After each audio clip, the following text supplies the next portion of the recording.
आ, sir आपको जय भीम। जय भीम। नमो बुद्धाय। नमो बुद्धाय।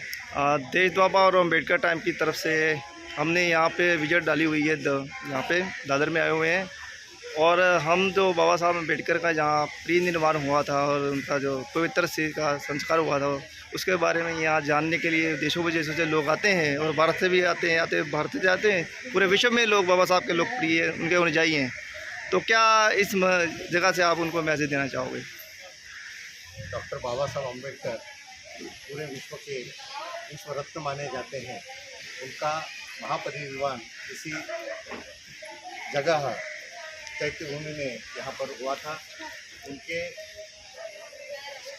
जी स्मारक को वंदन करने के लिए, यहाँ से स्फूर्ति और प्रेरणा लेने के लिए, ऊर्जा प्रदान करने के लिए, ऊर्जा लेने के लिए विश्व के कई देशों से, भारत के कई राज्यों से और विश्व के कई देशों से यहाँ लाखों लोग आते हैं।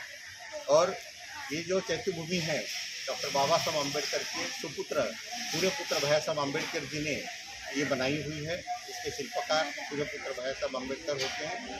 तो इन्होंने जो ये चैत्य भूमि बनाई है, यहाँ बौद्धों का विश्व विद्यापीठ माना जाता है। यहाँ 24 प्रकार के जो शिविर होते हैं, the Buddhist society of India, जिसका निर्माण डॉक्टर बाबा साहब अम्बेडकर जी ने किया था 1954 में। और उसी संस्था के माध्यम से उन्होंने 14 अक्टूबर 1956 को नागपुर के दीक्षा भूमि पे ये बौद्ध धम्म का दीक्षा लिया था। और पूरे भारत देश को बौद्धमय करने के लिए उन्होंने the Buddhist society of India के माध्यम से धम्म का प्रचार प्रसार करने का ऐलान किया था। और उनके सुपुत्र ने 21 साल तक, भैया साहब अम्बेडकर ने 21 साल तक कश्मीर से लेकर कन्याकुमारी तक इस संस्था के माध्यम से बौद्ध धम्म का प्रचार किया और लोगों को आगाह किया कि आपका अगर विकास चाहिए, आपको अगर सुख चाहिए, शांति चाहिए, क्षमा अमन चाहिए, तो आपको बौद्ध धम्म की शरण में जाना होगा। और इसी के उपलक्ष्य में यहाँ इस चैत्य भूमि में लगातार शिविर चलते रहते हैं।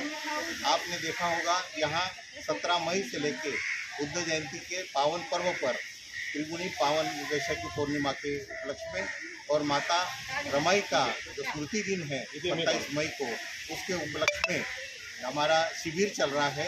इस शिविर में आपको जानकर बहुत खुशी होगी कि हमारे महाराष्ट्र के 47 केंद्रीय शिक्षिका, जो पहले उपासिका बनी है, बाद में केंद्रीय शिक्षिका बनी है, और ऐसी केंद्रीय 47 महिलाएं यहाँ मुंडन करके श्रामनेरी बनकर यहाँ बौद्धाचार्य का प्रशिक्षण ले रही है। और इनके माध्यम से पूरे महाराष्ट्र में बौद्ध धम्म का प्रचार और प्रसार किया जाएगा। बस इसी तरह से केंद्रीय शिक्षक श्रामनेर और बौद्धाचार्य का शिविर जो है ये चैत्य भूमि में लगातार चलता रहता है। इसके माध्यम से अभी तक लाखों बौद्धाचार्य बनाए गए हैं, लाखों श्रामनेर बनाए गए हैं, और लाखों केंद्रीय शिक्षक और लाखों केंद्रीय शिक्षिका बनाई गई है। और बाबा साहब का जो सम्यक संकल्प था समूचे भारत देश को बौद्धमय करने का, वो पूरा करने के लिए बाबा साहब के जो पौत्र हैं, जो नातू है डॉक्टर भीमराव यशवंतराव अम्बेडकर, वो इस संस्था के राष्ट्रीय कार्याध्यक्ष और ट्रस्टी के नाते पूरा प्रयास कर रहे हैं। और आपको बताते हुए मुझे बहुत हर्ष होता है कि आदरणीय डॉक्टर भीमराव यशवंतराव अम्बेडकर साहब, जो बाबा साहब के पोते हैं, वो पंजाब से होशियारपुर जो कॉन्स्टिट्यूएंसी है वहाँ से लोकसभा का इलेक्शन लड़ रहे हैं। और वहाँ के जो पंजाबी सारे भीम अनुयायी हैं, बाबा साहब को मानने वाले जितने भी वहाँ के कार्यकर्ता हैं, उन्होंने आग्रह किया है कि आप होशियारपुर से आप इलेक्शन लड़िए। वहाँ से बाबा साहब के जो पुत्र थे, सुपुत्र थे, सूर्यपुत्र भैया साहब अम्बेडकर, वो 1962 में वहाँ से इलेक्शन लड़े थे, होशियारपुर से, पंजाब से। उस समय उनको केवल 3 दिन मिले थे। उस समय बाबा साहब के जो मानने वाले कार्यकर्ता थे, उन्होंने 3 दिन लगातार प्रचार और प्रसार किया, तब उनको दूसरा नंबर पे उनको मतदान हुआ था। केवल 10,000 मतों से वो हार गए थे।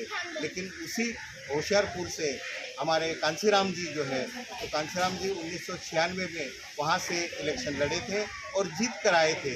और इसी उम्मीद से हमारे सभी वहाँ के होशियारपुर के कार्यकर्ताओं ने भीमराव अम्बेडकर साहब को आग्रह किया, और उनके आग्रह पर भीमराव अम्बेडकर साहब होशियारपुर से इलेक्शन लड़ रहे हैं।